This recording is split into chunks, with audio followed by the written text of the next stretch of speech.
Hello everyone, welcome to star education YouTube channel. Star education YouTube ચેનલમાં આપ સૌનું ખૂબ ખૂબ સ્વાગત છે. આજનો જે વિડીયો છે એમાં આપણે ચર્ચા કરશું 26મી અને 27મી માર્ચના તમામ અગત્યના કરંટ અફેર. હવે 17 તારીખથી લઈને 21 તારીખ સુધીના કરંટ અફેરમાં ગેપ પડેલો જે તમામ વિડીયો છે મેં ગઈકાલે અપલોડ કરી દીધા છે, બરાબર. અને ગઈકાલે 26મી તારીખનો વિડીયો છે એટલા માટે પબ્લિશ નહોતો કરી શક્યો કેમ કે આ બધા ટોટલ 5 દિવસના કરંટ અફેર છે એ કવર કરવામાં આખો દિવસ છે એનો સમય લાગેલો. તો 26મી અને 27મી માર્ચના જે કરંટ અફેર છે એ આપણે આજના વિડીયો લેક્ચરની અંદર કવર કરી લેશું. ગઈકાલના પણ આજે અભ્યાસ કરશું અને આજના જે અગત્યના કરંટ અફેર છે એ પણ આપણે આજે અભ્યાસ કરવાના છીએ. ઓકે, તો હવે મારા તરફથી છે કોઈ પણ વિડીયો છે પેન્ડિંગ રહેતો નથી કે કોઈ પણ વિડીયો લેક્ચર છે બાકી રહેતો નથી. જેટલા પણ વિડીયોનો ગેપ પડેલો એ તમામ વિડીયો લેક્ચર છે મેં તમને આપી દીધા છે, બરાબર. તો શરૂ કરીએ હવે આજનો 26મી અને 27મી માર્ચના કરંટ અફેર. અને બાકી એપ્લિકેશન યુઝર માટે 21 તારીખ સુધી છે ટેસ્ટ પબ્લિશ થઈ ચૂકી છે.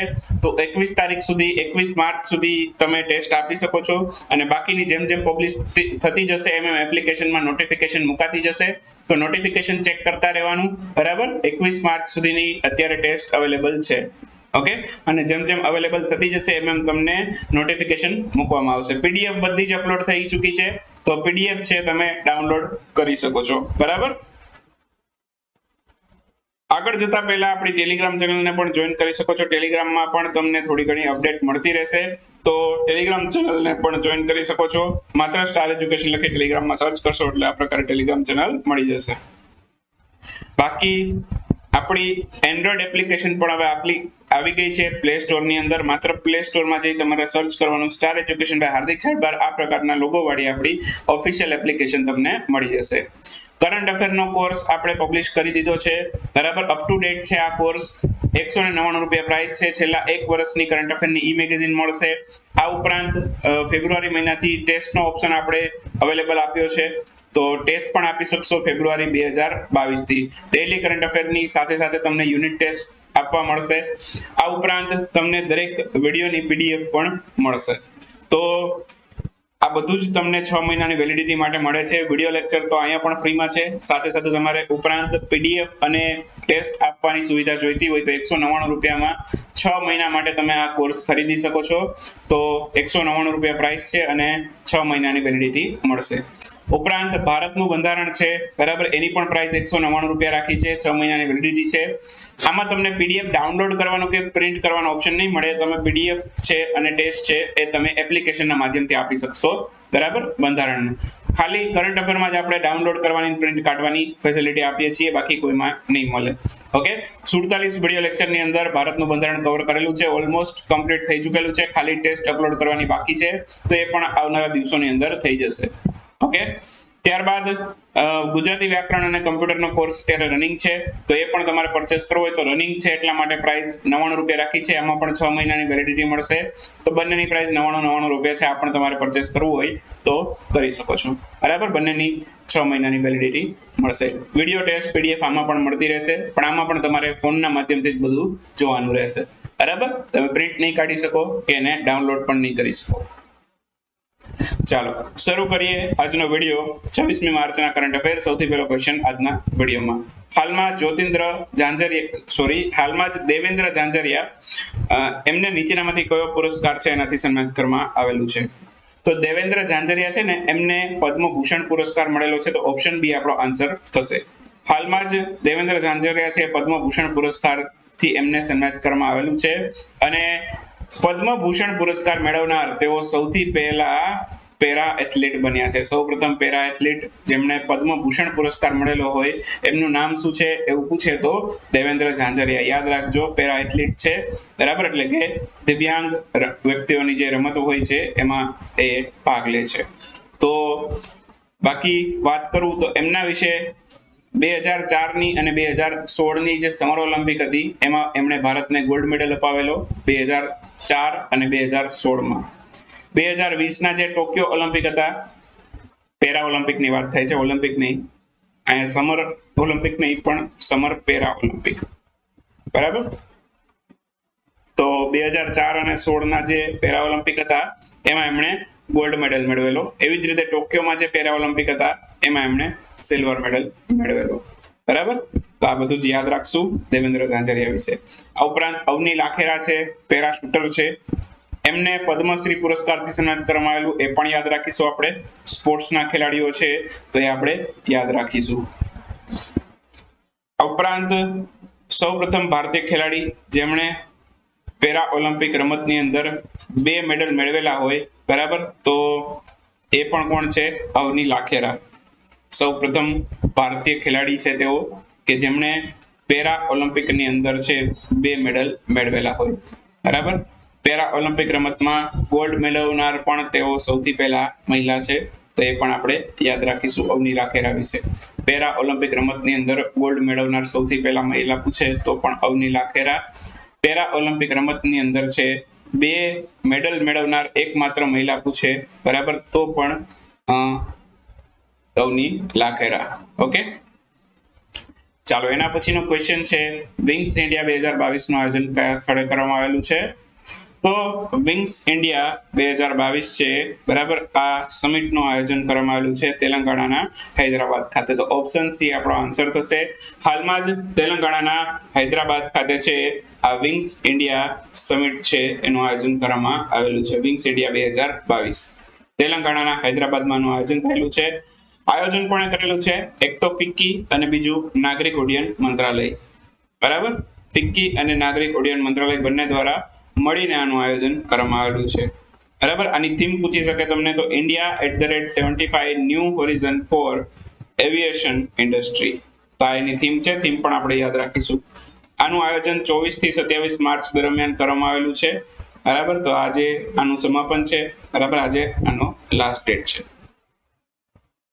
બાકી ફિક્કી વિશે પૂછી શકે. સ્થાપના 1927 માં થયેલી અને હેડક્વાર્ટર એનું નવી દિલ્હીમાં આવેલું છે. અને ફિક્કીના જે પ્રમુખ છે, બરાબર, એમનું નામ છે સંજીવ મહેતા.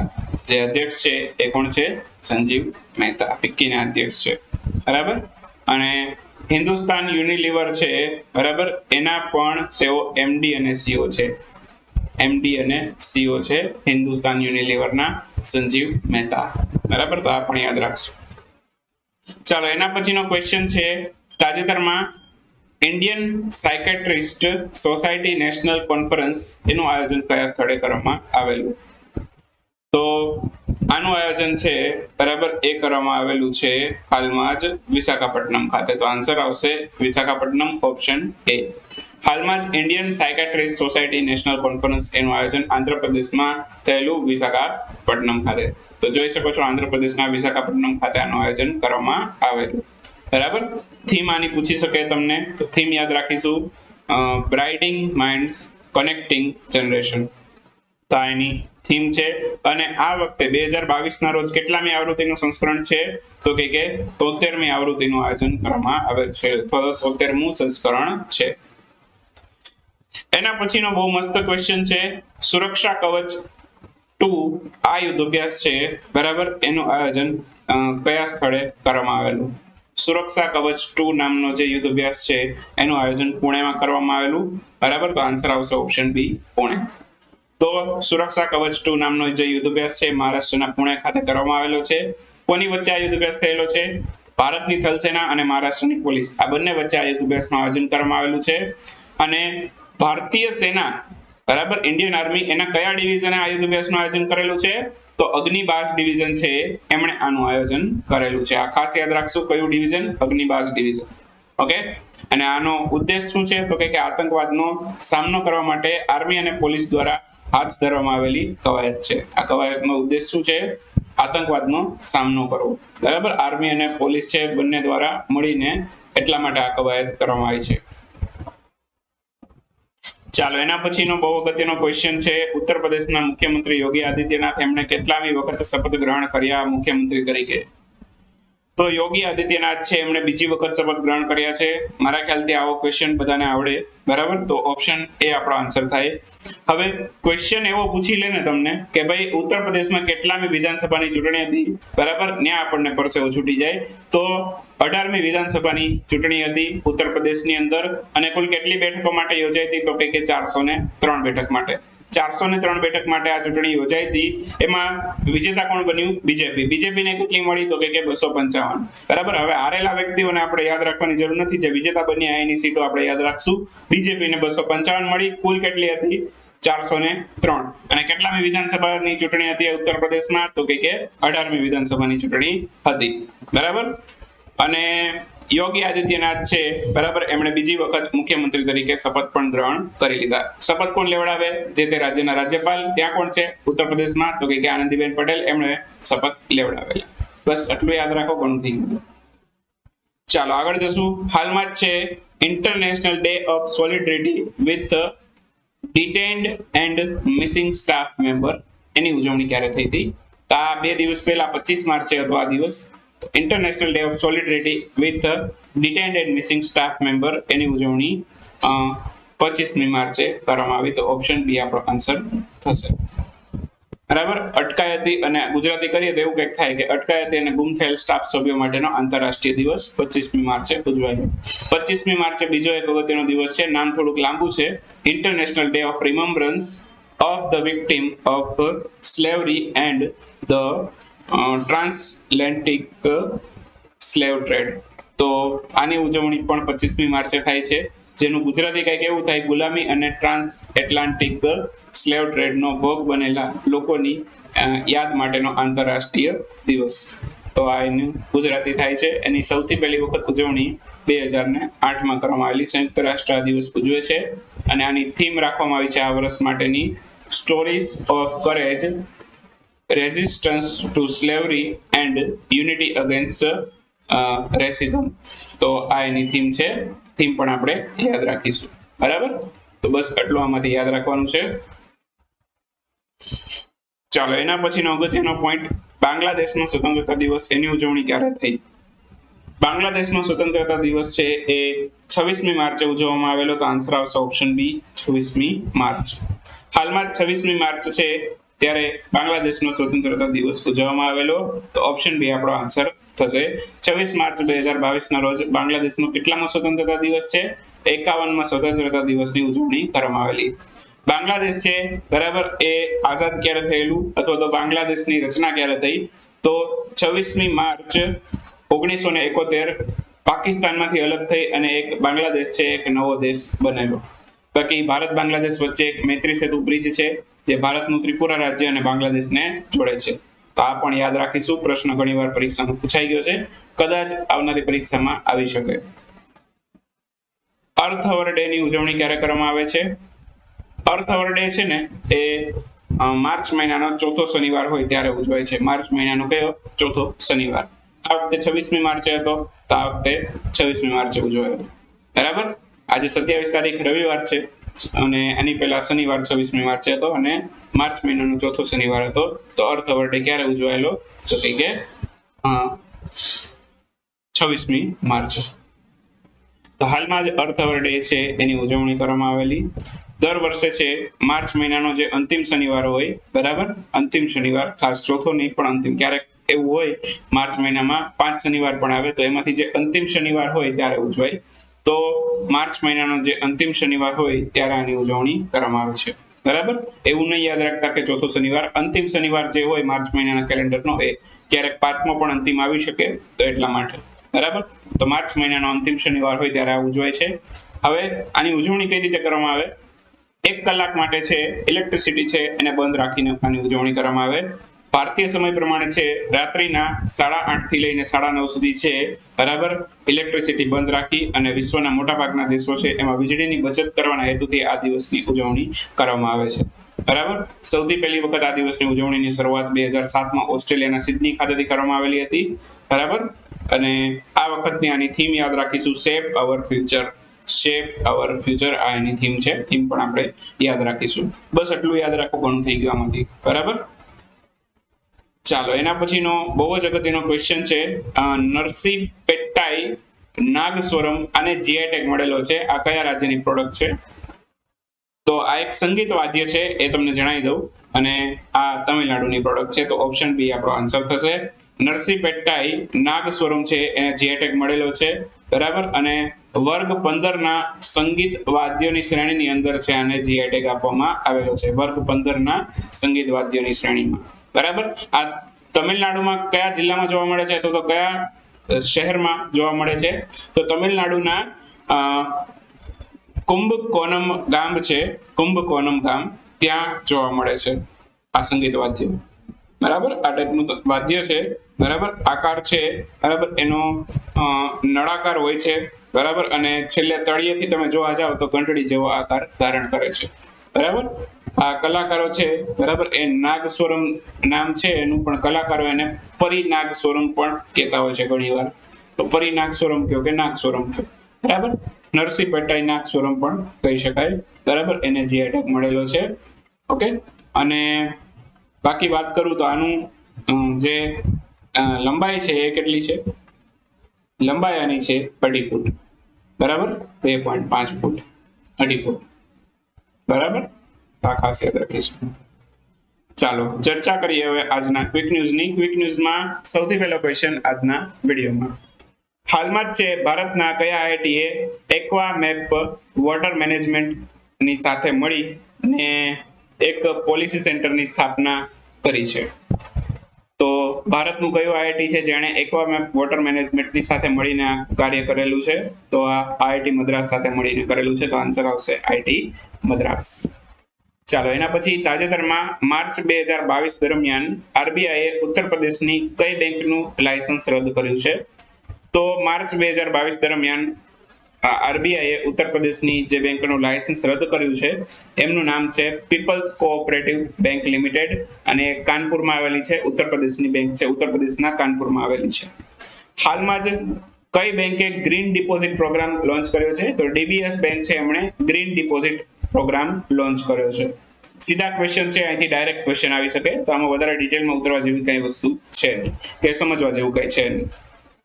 શહીદ દિવસના અવસર ઉપર પ્રધાનમંત્રી નરેન્દ્રભાઈ મોદીએ કયા સ્થળેથી બિપ્લોબી ભારત ગેલેરી છે એનું ઉદ્ઘાટન કરેલું? તો બિપ્લોબી ભારત ગેલેરીનું ઉદ્ઘાટન કરેલું પ્રધાનમંત્રી નરેન્દ્રભાઈ મોદીએ વિક્ટોરિયા મેમોરિયલ હોલ ખાતે કોલકાતામાં આવેલું છે. અને કોલકાતા ક્યાં આવેલું છે? પશ્ચિમ બંગાળમાં. રાજ્ય પૂછે તો પશ્ચિમ બંગાળ, શહેર પૂછે તો કોલકાતા, અને હોલ પૂછે અથવા તો કયું સ્થળ, તો વિક્ટોરિયા મેમોરિયલ હોલ.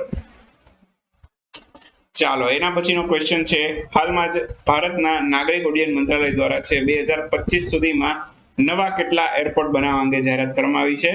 તો નવા 220 એરપોર્ટ બનાવવા અંગે જાહેરાત કરવામાં આવી છે 2025 સુધીમાં. કેટલા? 2025 સુધીમાં 220 નવા એરપોર્ટ બનશે ભારતની અંદર. નાગરિક ઉડ્ડયન મંત્રીએ કીધું છે. કોણ છે? જ્યોતિન્દ્ર સિંધિયા. ચાલો એના પછી છે, હાલમાં જ ગલ્ફ કન્ટ્રી ઇન્વેસ્ટમેન્ટ સમિટનું પ્રતિનિધિત્વ કોના દ્વારા કરવામાં આવેલું છે? તો ગલ્ફ કન્ટ્રી ઇન્વેસ્ટમેન્ટ સમિટ છે એનું પ્રતિનિધિત્વ કરવામાં આવેલું છે મનોજ સિન્હા દ્વારા. તો આન્સર આવશે મનોજ સિન્હા. હાલમાં જ છે ઇન્ડસ્ટ્રીયલ આર્ટિફિશિયલ ઇન્ટેલિજન્સ એમાં એમટેક માટે કોર્સ શરૂ કરનાર ટીસીએસ એ ભારતના કયા આઈઆઈટી સાથે કરાર કર્યા છે?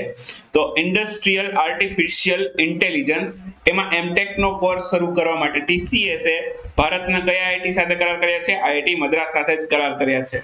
તો આઈઆઈટી મદ્રાસ હમણાંથી બહુ જ ચર્ચામાં રહેલું છે, તો જેટલા અગત્યના પોઈન્ટ આવતા જાય છે નોટ ડાઉન કરતા રહેજો, બરાબર. ચાલો એના પછી છે, રમેશચંદ્ર લોહતીનું નિધન થયું છે. તેઓ ભારતના ભૂતપૂર્વ ખાલી જગ્યા હતા. તો એ સુપ્રીમ કોર્ટના મુખ્ય ન્યાયાધીશ હતા 35મા નંબરના, અને હાલમાં કોણ છે? એનવી રમન્ના. ચાલો એના પછીનો ક્વેશ્ચન છે, હાલમાં જીઆઈએફ ઇમેજ ફાઇલ ફોર્મેટ એના રચયિતાનું નિધન થઈ ગયું છે, એમનું નામ જણાવો. તો એમનું નામ છે સ્ટીફન વિલહાઇટ. સ્ટીફન વિલહાઇટ હાલમાં જ એમનું નિધન થઈ ગયું. તેમણે જીઆઈએફ જે ઇમેજ ફોર્મેટ છે ને, બરાબર, તો એનું શોધ કરી હતી. એનું પૂરું નામ શું થાય? Graphical interchange format. આ એનું પૂરું નામ છે જીઆઈએફ. હાલમાં જ છે વર્ષ 2022 ના એબલ પુરસ્કારથી કોને સન્માનિત કરવામાં આવેલું છે? તો અમેરિકન ગણિત શાસ્ત્રી છે જેનું નામ છે ડેનિસ પી સુલિવાન. એમને આ પુરસ્કારથી સન્માનિત કરવામાં આવેલું છે. તો બસ વિડીયો આજનો એ પૂરો થાય છે. 26 અને 27મી માર્ચના કરંટ અફેર અહીંયા બધા જ કમ્પ્લીટ કરી દીધા મેં તમને. હવે કોઈ પણ વિડીયો પેન્ડિંગ નથી રહેતો મારા તરફથી. જેટલો પણ ગેપ રહેલો હતો એ બધા જ કરંટ અફેરનો જે ગેપ છે એ મેં અહીંયા કવર કરી દીધો છે. તો મળશું આવતીકાલે 28મી માર્ચના વિડીયોમાં. ત્યાં સુધી રજા લેશું. આવજો, બાય બાય, ગુડ નાઇટ, શુભરાત્રી. Thank you for watching Star education.